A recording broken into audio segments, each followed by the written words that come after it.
রান্না করা যাবে না, প্রশ্ন করবে না, ভালো করে প্রশ্ন।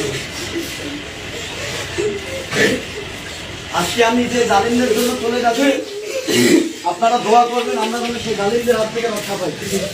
আর ইনশাআল্লাহ আগামী 12 তারিখ আমরা জাতির উদ্দেশ্যে বলবো, দাঁড়িপাল্লার জয় নিয়ে যেন আমরা ঘরে ফিরতে পারি ইনশাআল্লাহ। আমি কি বোঝাতে পারছি? শুধুমাত্র ইসলামী আন্দোলন করার কারণে আজকে আমাকে মাদ্রাসা থেকে তারা মানে বের করে দিতে বাধ্য করেছে। আমি বলতে চাই, শরীরের এক বিন্দু রক্ত থাকা অবধি আমরা বাতিলের কাছে কখনো মাথা নত করবো না।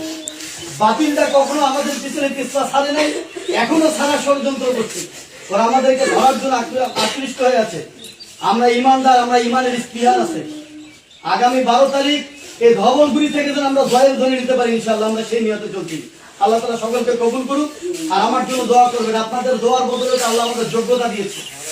আমি যেখানে যাব সেখানে ইনশাআল্লাহ ইন্টারভিউ হোক, যেটাই হোক, যেখানে থাকবো ইনশাআল্লাহ, কোনো সমস্যা নেই।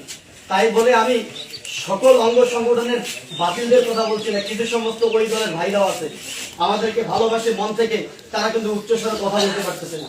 তারা নীরবে আমার জন্য কান্না করছে, রাত্রিবেলা আমাকে ফোন দিয়েছে, কিছু করতে পারতেছে না।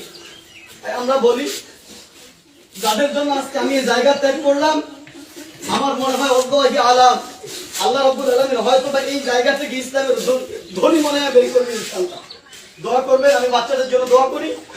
আর এই মাদ্রাসা যেন ইনশাআল্লাহ কিয়ামত পর্যন্ত যেন এই মাদ্রাসার পরিচালনা হয়। আর দোয়া করবেন আল্লাহ যেন আমাকে শহীদের তামান্না হাসিল করায়। মানুষের মায়ের খাবো, পিটন খাবো, প্রয়োজনে জীবন দিও, তারপরে জামাত ইসলামী ছাড়ার কোনো সুযোগ নেই। কারণ মরলে শহীদ বাঁচবে কাজে ইনশাআল্লাহ। আসসালামু আলাইকুম।